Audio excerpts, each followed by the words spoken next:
Hello student, welcome to GATE IAS PSU mentor. तो ये हमारे गेट लेक्चर सीरीज का 5th सेगमेंट है। तो यहाँ हम डिस्कशन करेंगे डिस्क्रीट टाइम सिग्नल और डिस्क्रीट टाइम सीक्वेंस के रिगार्डिंग। फाइन। अब देखिए, जब मैं डिस्क्रीट टाइम की बात करूं, वेदर आप सिग्नल बोलो सीक्वेंस बोलो, ये दोनों टर्म इंटरचेंजेबली यूज हो सकती है। फाइन। अब देखो, हमने कंटिन्यूस फंक्शन के बारे में बिल्कुल डिटेल में डिस्कस किया है, यूटी यूनिट स्टेप। फाइन। अगर मैं कंटिन्यूस फंक्शन की बात करूं तो मेरा इंडिपेंडेंट वेरिएबल टी होगा कंटिन्यूस। अगर मैं डिस्क्रीट फंक्शन की बात करूं तो इंडिपेंडेंट वेरिएबल मेरा क्या होगा बताइए, n discrete variable. Fine. Similarly this is unit ramp and this is direct delta और you call it unit impulse. तो इसकी एनालॉजी में ही आपके पास क्या आएगा, delta n unit impulse sequence, unit impulse sequence. तो अगर मैं डिस्क्रीट में एलिमेंट्री फंक्शन की बात करूं तो these are the functions. Continuous में ये फर्क क्या है, कंटिन्यूअस में आपका जो टाइम वेरिएबल होगा वो टी होगा, डिस्क्रीट में एन होगा। Wait can take only discrete value, t can take any continuous value. Fine. This is unit step sequence, unit step sequence and this is counterpart of continuous ramp, ramp sequence, in fact unit ramp sequence. Fine.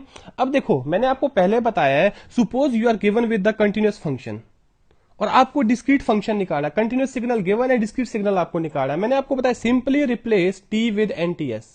Fine. Just mathematics solve करने के लिए, numerical question solve करने के लिए। बाकी how physically practically this is happening वो हम sampling में डिस्कस करेंगे। ईसीई वाले स्टूडेंट तो बहुत डिटेल में पढ़ोगे, सैम्पलिंग उनका बहुत कोर पार्ट है। फाइन। इलेक्ट्रिकल वालों को भी मैं एक डिस्कशन करूंगा सैम्पलिंग के बारे वीडियो में, तो वहां आपको काफी सारी चीजें क्लियर होंगी। Why we are replacing t with nts, actually how this is happening, how practically continuous signal is converting into discrete। But जब आपको खाली न्यूमेरिकल सॉल्व करना, न्यूमेरिकल फॉर्मुलेशन के लिए कहीं पर भी आपको कंटिन्यूस से डिस्क्रीट में जाना, simply replace t is equal to nts। ts is sampling interval, वो मैं आपको आगे डिस्कस करूंगा। And what is n, n is here any integer, right, n is here any integer. Fine. तो ये आपको क्लियर हो गया है कि जैसे हमने एलिमेंट्री फंक्शन कंटिन्यूस में डिस्कस करे, वैसे ही एलिमेंट्री फंक्शन कहीं ना कहीं डिस्क्रीट में भी होंगे, राइट।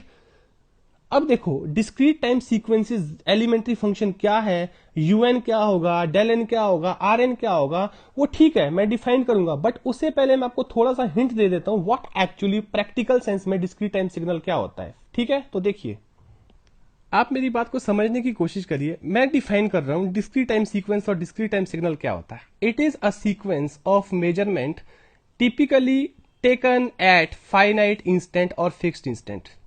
मैं मेजरमेंट की बात क्यों कर रहा हूं, अभी मैंने आपको क्या बताया, कोई भी सीक्वेंस है, कोई भी फंक्शन है, वो अपने साथ क्या देता है, कोई एसोसिएटेड इंफॉर्मेशन। फाइन। वो कैसे वेरी कर रहा है, अल्टीमेटली मुझे उसको मेजर करना पड़ेगा ना, और किस इंस्टेंट में मैं मेजर कर रहा हूं वो मैटर करता है। अब देखो, फॉर एग्जाम्पल मैंने बोला टेकन एट फाइनाइट इंस्टेंट और फिक्स्ड इंस्टेंट। अब इसका मतलब ये नहीं है कि डिस्क्रीट टाइम सीक्वेंस और सिग्नल हमेशा लिमिटेड होंगे। They can be defined for that fixed or finite instant can be any value from minus infinite to infinite. You got my point? You can't say, suppose this is your time instant for discrete and discrete n, discrete random variable, minus infinite to plus infinite, there is no restriction that these are only fixed in this range. ऐसा कोई इसके ऊपर restriction नहीं है। But हाँ, जो भी range मेरे पास होगा उसमें ये फाइनाइट वैल्यू और फाइनाइट फिक्स्ड इंस्टेंट पे डिफाइंड होगा, हर जगह पे नहीं होगा, ये जरूर है। जैसे for example you are making some measurement, you are making some measurement किसके लिए, you are making some measurement for a week. आप एक वीक के लिए कोई मेजरमेंट कर रहे हो, तो ये वीक क्या होगा अभी आपका बताइए, ये आपका पूरा ड्यूरेशन हो गया, जिस ड्यूरेशन के लिए आप कर रहे हो। अब मैटर करता है कि जो आप ये मेजरमेंट कर रहे हो, क्या ये एवरी मिनट ऑफ वीक के लिए कर रहे हो, क्या ये एवरी मिनट ऑफ वीक के लिए कर रहे हो, क्या ये एवरी आवर ऑफ वीक के लिए कर रहे हो, क्या आप ये measurement every day of week के लिए कर रहे हो। ये बहुत डिफरेंस क्रिएट करता है अभी। फाइन। अगर मैं बात करूं एवरी डे ऑफ वीक के लिए कर रहे हो, तो आप इस पूरे ड्यूरेशन में कितने ऑब्जर्वेशन ले रहे हो, 7 ऑब्जर्वेशन, संडे मंडे ट्यूसडे 7 दिन ऑब्जर्वेशन ले रहे हैं। तो पूरा वीक में वो सिर्फ 7 दिन पे ही आप मेजरमेंट कर रहे हो। तो ऐसी जो मेजरमेंट्स होंगी वो आपके पास किस में रिजल्ट करेंगी, डिस्क्रीट टाइम सीक्वेंस में। हाँ जी, किस में रिजल्ट करेंगी, डिस्क्रीट टाइम सीक्वेंस में। होपफुली क्लियर है आपको, क्लियर है। तो it is a sequence of measurement typically taken at finite instant और fixed instant in the given interval of the signal. Fine. तो मेरे पास यहां पे मेरा इंटरवल था measurement for a week, measurement of some factor x, let some x is physical quantity, fine. तो अब मैं उस पूरे वीक मेरा ड्यूरेशन हो गया, ठीक है ना। अब पूरे वीक में मैं एवरी डे मेजरमेंट कर रहा हूं, एवरी मिनट कर रहा हूं, एवरी आवर कर रहा हूं, इट मैटर्स। अगर वो मेजरमेंट मैं एवरी डे कर रहा हूं तो मैं सिर्फ 7 दिन के लिए कर रहा हूं, वो मेजरमेंट डिस्क्रीट टाइम पे हो रहा है, ओनली सम फिक्स्ड इंटरवल पे हो रहा है, फिक्स्ड टाइम पे हो रहा है, संडे मंडे ट्यूसडे, संडे और मंडे के बीच में मेरे को कोई फर्क नहीं उसमें क्या मेजरमेंट्स आ रही है। क्लियर है चीज यहां से। अब देखो कैसे, फॉर एग्जाम्पल लेट अस से नाउ प्रैक्टिकल एग्जांपल ले रहा हूं भी। हमारा ऑब्जेक्टिव है to record the temperature of a room at same hour every day. तो इसका मतलब मेरा जो यहां पे डिपेंडेंट वेरिएबल बना, बताओ भी, जो डिपेंडेंट वेरिएबल बना वो क्या बन गया अपना, that is simply temperature of room. हाँ जी, क्या बन गया, टेम्परेचर ऑफ रूम, राइट। अब जो इंडिपेंडेंट वेरिएबल है वो क्या बना, इंडिपेंडेंट वेरिएबल है वो क्या बना मेरा, टाइम। हाँ जी, क्या बन गया, टाइम, राइट। अब इस टाइम की ड्यूरेशन कितनी है बताओ, इस टाइम की ड्यूरेशन कितनी है, इस टाइम की ड्यूरेशन है 1 वीक, फाइन। अब ये 1 वीक में क्या ये कंटिन्यूसली डिफाइंड है, क्या आप कंटिन्यूसली मेजर कर रहे हो, no, at same hour every day, per day आप मेजर कर, में जो इंस्टेंट जहां जहां मेजरमेंट करना वो क्या होगा, Sunday Monday Tuesday Wednesday Friday so on. तो बताइए भी, अब जो ये इंडिपेंडेंट वेरिएबल है ये कंटिन्यूअस है कि डिस्क्रीट है, ऑब्वियसली बात है now it is a discrete. हाँ जी, now it is a discrete. तो बताओ ये जो सिग्नल बना मेरे पास, जो ये इंफॉर्मेशन आएगा यहां पे, ये कौन सा आएगा, कंटिन्यूअस सिग्नल आएगा कि डिस्क्रीट सिग्नल आएगा, ऑब्वियसली बात है इट विल बी डिस्क्रीट। हाँ जी, what will be, discrete, fine, because we are with the information of temperature on Sunday at some particular hour and Monday at some particular hour. We not know what is temperature in between Sunday and Monday. We don't know what is temperature in between Monday and Tuesday. We don't know what is temperature in between Tuesday and Wednesday. तो बताइए ये signal कौन सा बनेगा भी आपके पास, discrete signal. कौन सा सिग्नल बनेगा, डिस्क्रीट सिग्नल। लेट अस से, ये लीजिए भी, ये आपका टेम्परेचर आ गया K, discrete variable, or you can use n. Sunday first day, Monday second day, third day, fourth, fifth, sixth and seventh. This is our temperature axis. You can see. Fine. We don't know what is temperature here. Temperature here is not defined. Temperature here is not defined. So whatever information or measurement, whatever measurement or information we are doing it for finite instant or fixed instant in the given duration. Fine. तो ये कौन सा signal है अभी, this is a discrete signal. कौन सा signal है, discrete signal. Hopefully clear है सभी को, फाइन। अब ये जो गैप है, ये जो सैंपल हमने लिया, कितने का गैप है अभी, 1 डे। कितने का गैप है, 1 डे, 1 डे, 1 डे। तो अब यहां पे ध्यान दीजिए, मैंने आपको बताया कि अगर आपको कंटिन्यूअस से एक्स ऑफ टी से डिस्क्रीट में जाना है, simply replace t is equal to n t and it will turn out to be n t. अब ये जो टी है, जो इसमें दोनों के बीच में गैप है, ये फिक्स है, तो we can write it word simply x of n. यार ये हमेशा ऐसा नहीं होगा कि यूनिफॉर्म मेजरमेंट, यूनिफॉर्म इंटरवल के बाद आप मेजरमेंट ले रहे हो, सम टाइम ये नॉन यूनिफॉर्म भी होगा, फाइन। बट यहां पे जो वेरिएशन आ रहा है वो कौन दे रहा है, एन। टी क्या है, फिक्स्ड अमाउंट, इस पूरे प्रोसेस के लिए क्या रहेगा, फिक्स रहेगा। और एक चीज का यहां पे ध्यान रखना कि usually we write x of t after putting t is equal to n t, we simply write x of n, but actually it is what, x of nt, fine. See, this t is now constant, like पिछले example में t क्या था, 1 day. Gap कितना था, sample कितने gap के बाद लिए जा रहे थे, 1 दिन के बाद। चलो ये कांस्टेंट है तो हमने क्या लिख दिया, x of n। बट एक चीज का ध्यान रखना, ये जो t है ना, this will be very important for wave shape. जो शेप बनेगा सिग्नल का, उसमें ये बहुत इंपॉर्टेंट रोल प्ले करता है। समझ आ रही बात यहां से, वेव फॉर्म है। और दूसरा किसमें, फ्रीक्वेंसी कंटेंट। फ्रीक्वेंसी कंटेंट आगे मैं बताऊंगा, frequency content of resulted discrete sequence, resulted discrete sequence. Fine. तो यूजुअली स्टूडेंट इसको भूल जाते हैं, ठीक है, आपका वेरिएबल n है which is a discrete variable, fine, but this t also play very important role while defining the wave form और while defining the frequency content, fine. तो होपफुली ये क्लियर है कैसे आपको डिस्क्रिटाइज करना and what is discrete signal. अब यहीं पे हम आगे बात करेंगे ना, उसी x ऑफ n अगर मैं लिख रहा हूं, ये कौन सा सिग्नल आ गया अभी हमारे पास, डिस्क्रीट। हाँ जी, कौन सा आ गया, डिस्क्रीट। तो अगर मैं यहां पे ये लिखूं, if x of n is equal to 0 for n less than 0, और इधर मैं लिखा x of n if equal to 0 for n greater than 0, इसका मतलब ये जो सीक्वेंस होगा ये कौन सा सीक्वेंस होगा बताइए, नेगेटिव टाइम सीक्वेंस। हाँ जी, क्या होगा, नेगेटिव टाइम डिस्क्रीट सीक्वेंस। और ये जो होगा कौन सा होगा, positive time discrete sequence, positive time discrete sequence, fine. अब तीसरा, if x of n is not equal to 0 for some positive value of n or for some negative value of n, तो ये आपके पास क्या आ जाएगा अभी, this will be both sided sequence. हाँ जी, क्या बन जाएगा, both sided sequence, keep this in mind, this will be both sided sequence, fine. तो आगे मैं ये बताऊंगा, देखो भी हमारा टाइम एक्सिस क्या है डिस्क्रीट में, n। Point of observation usually हम कहां से लेते हैं, n इज इक्वल टू 0 से, जिसको हम रेफरेंस एज्यूम करते हैं। तो n इज इक्वल टू 0, यहां से इधर जो n की वैल्यू होगी सारी कौन सी वैल्यू होंगी, पॉजिटिव वैल्यू, और यहां से इधर जो n की वैल्यू होगी कौन सी वैल्यू होगी, नेगेटिव वैल्यू। तो अगर आप बोल रहे हैं x n is equal to 0 for n less than 0, तो n लेस देन 0 कौन सा होगा, n लेस देन 0 ये हो गया।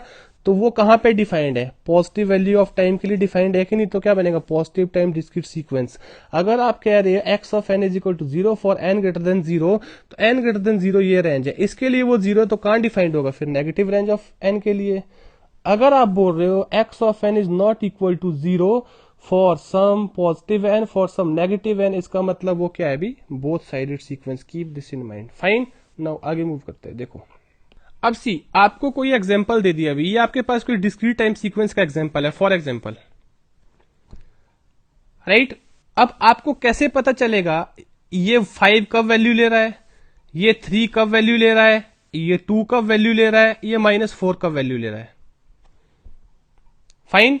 तो उसके लिए आप क्या डिफाइन करते हो, एक एरो, लेटर से मैंने यहां पे एरो मेंशन कर दिया। अगर खाली एरो मेंशन किया और एरो के साथ कुछ नहीं लिखा है, तो ये जो एरो होता है ये किसका पॉइंट होता है अभी, n is equal to 0, fine. इसका मतलब हम यहां पे क्या लिखेंगे, x of n is equal to 0 का वैल्यू कितना है, 2। और अगर मैं इसके राइट में चल रहा हूं तो वो पॉजिटिव वैल्यू ऑफ n होगी, और अगर मैं इसके लेफ्ट में चल रहा हूं तो वो क्या होगी, negative value of n, fine. तो यहां से x ऑफ राइट में चलूंगा तो 0 के बाद फर्स्ट क्या आएगा, n इज इक्वल टू 1, तो x of 1 is equal to कितना बन जाएगा, 3। अगला कौन सा आएगा, x of n is equal to 2, तो x ऑफ 2 कितना बन जाएगा बताइए, 5। अगर मैं लेफ्ट में चलूंगा, खाली एक ही सैंपल है, कितना, x ऑफ -1 कितना बनेगा, x of -1 is equal to -4, fine. तो होपफुली क्लियर है आपको कैसे आपको इसको इंटरप्रेट करना है इंफॉर्मेशन को। तो अब यहां पे ध्यान दीजिए, जो ये है भी, this and this and this and this, ये सारी क्या है, दीज आर सैंपल वैल्यू। हाँ जी, ये या ये सारी क्या है, सैंपल वैल्यू है, सैंपल वैल्यू। जिस पॉइंट पे वो सैंपल एग्जिस्ट कर रहा उसकी क्या वैल्यू है, फाइन। जी अभी you can see here in the graphical plottation, this is x of n, fine, and this is n. So this n in itself is sample index, आप इसको सैंपल इंडेक्स बोल दो या सैंपल पॉइंट बोल दो,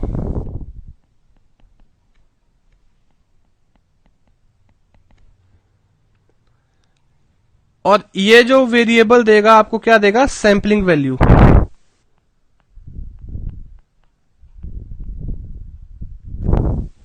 तो इस ग्राफ में बताओ भी x at n is equal to 0 कितना है, 2। So this is 2। 2 पे जो सैंपल पॉइंट है उसकी वैल्यू कितनी है, सॉरी 0 पे जो सैंपल पॉइंट है उसकी वैल्यू कितनी, 2 है। 1 पे वैल्यू कितना है, 3। 2 पे वैल्यू कितना है, 5।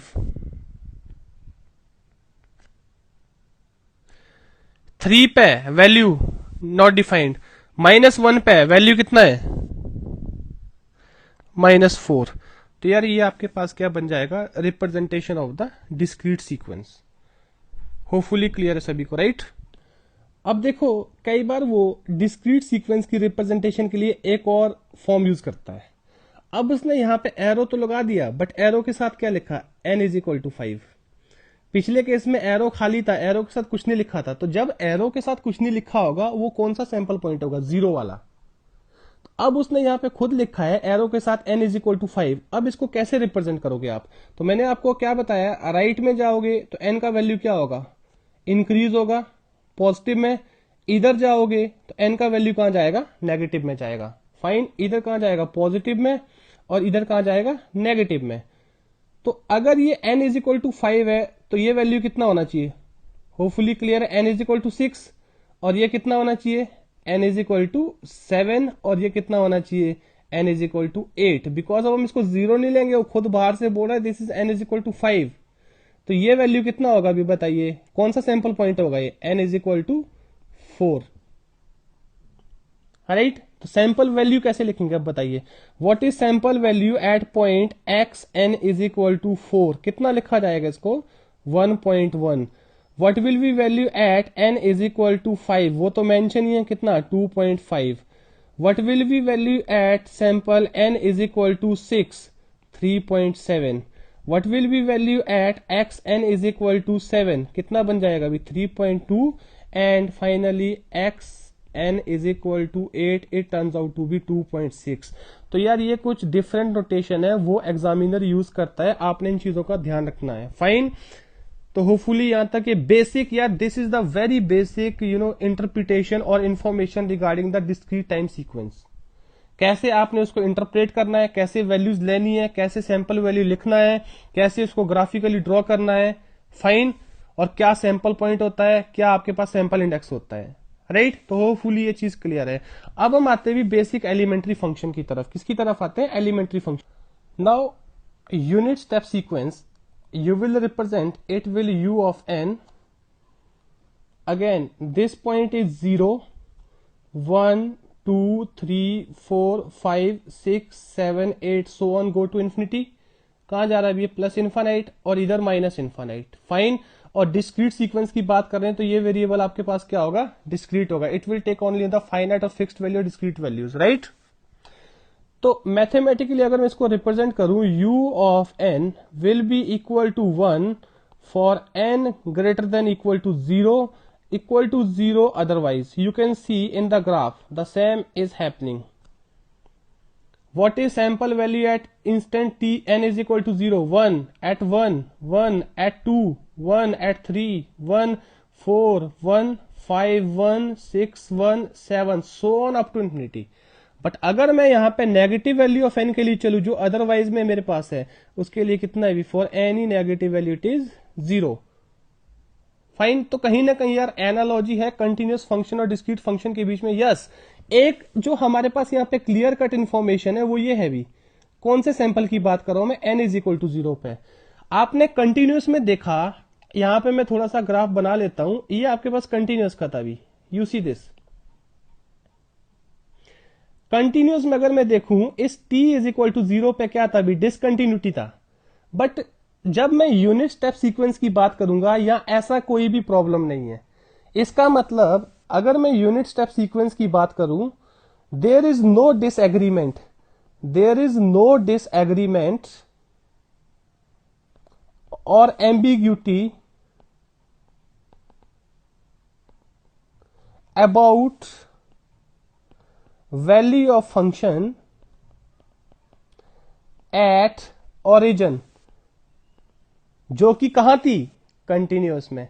हाँ जी, कहां पे थी, कंटिन्यूअस में। कौन सी एम्बिग्यूटी, जंप डिसकंटिन्यूटी वाली। इसीलिए हमें वहां पे बहुत प्रॉब्लम फेस होती थी उसको डिफाइन करने में, t इज इक्वल टू 0 पे। बट यहां पे हम क्या प्रॉपर मैथमेटिकली डिफाइन कर सकते हैं इसको भी, पूरा एक मैथमेटिकल रिलेशन डिफाइन कर सकते हैं इसके लिए, जो exactly satisfied at any instant. Fine. और ये वैल्यू कितना होगा अभी, वैल्यू एट ओरिजिन कितना होगा, वैल्यू एट ओरिजिन कितना है, 1। वैल्यू ऑफ ओरिजिन कितना है, 1। You can see in the graph here, कितना वैल्यू भी, 1 value. So whatever, whosoever is the author, in case of the discrete step sequence, the value at the origin will be always 1। तो वहां पे कोई disagreement और ambiguity नहीं है, इस चीज को क्लियर रखना है। फाइन। अब देखो यार, इसके ऊपर शिफ्टिंग, स्केलिंग, वो सारे ऑपरेशन में मैं बाद में आऊंगा, अभी मैं बिल्कुल बेसिक डिफाइन कर रहा हूं। अब मैं नेक्स्ट बात करता हूं यूनिट इम्पल्स फंक्शन की, यूनिट इम्पल्स फंक्शन की। फाइन। अब यूनिट इम्पल्स फंक्शन क्या है अभी,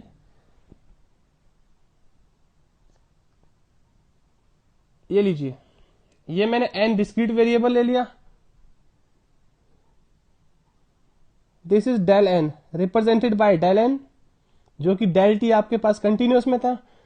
this is instant n is equal to 0 और sample point n is equal to 0, instant n is equal to 0।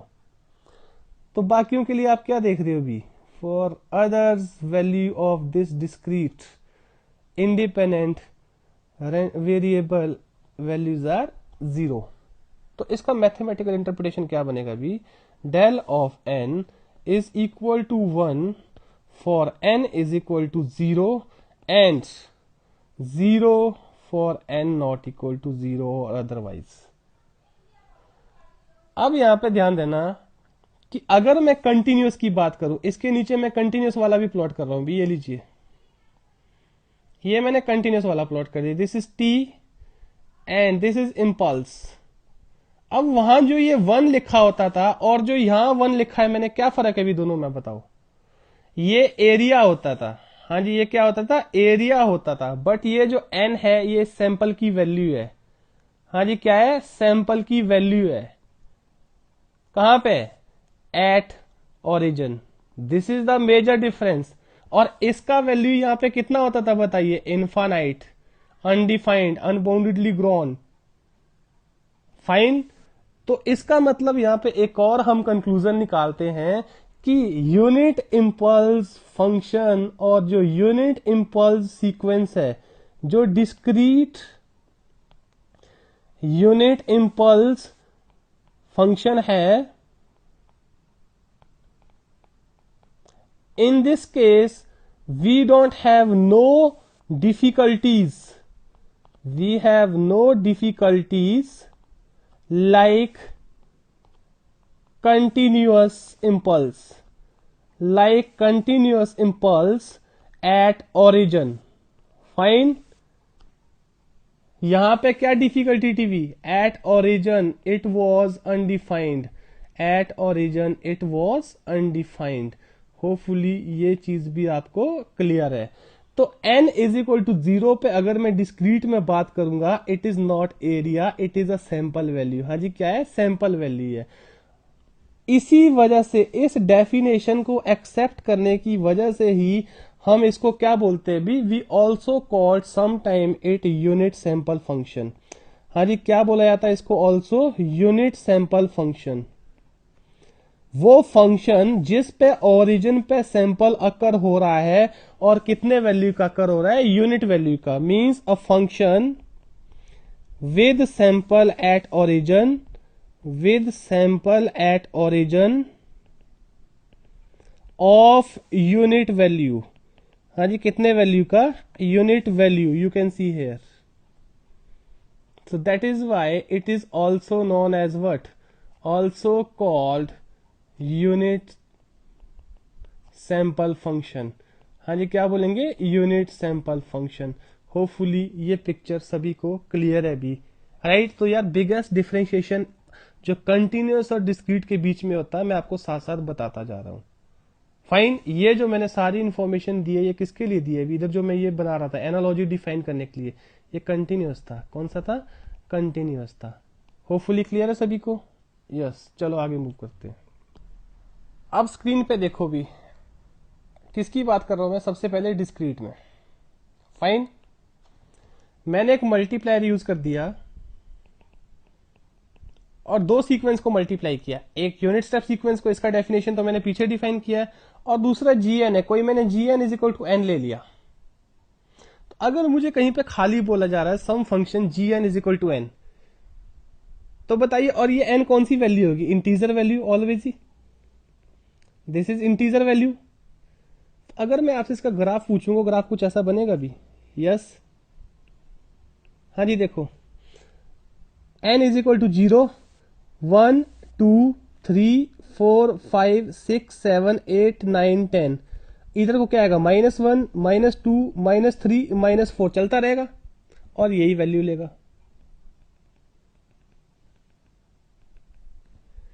मतलब जब n का वैल्यू 0 होगा तो g ऑफ n कितना होगा? 0, because g of n is equal to n। n का value 1 होगा तो g ऑफ n कितना होगा? 1 होगा। n का वैल्यू 2 होगा तो g ऑफ n कितना होगा? 2 होगा। n का वैल्यू -1 होगा, g ऑफ n कितना होगा? -1 होगा। n का वैल्यू -2 होगा, g ऑफ n कितना होगा? -2 होगा। तो मैंने ग्राफ प्लॉट कर दिया भी g ऑफ n का, और un है मेरे पास। अगर मैं दोनों को मल्टीप्लाई कर देता हूं तो मेरे पास रिजल्टेंट फंक्शन कौन सा आएगा भी? NUN। और अगर मैं ग्राफिकली देखूं, जो UN है, UN का डेफिनेशन क्या है? U of n is equal to 1 for n greater than equal to 0 otherwise, या फिर आप यहां पे अदरवाइज में क्या लिखो? Negative value of n।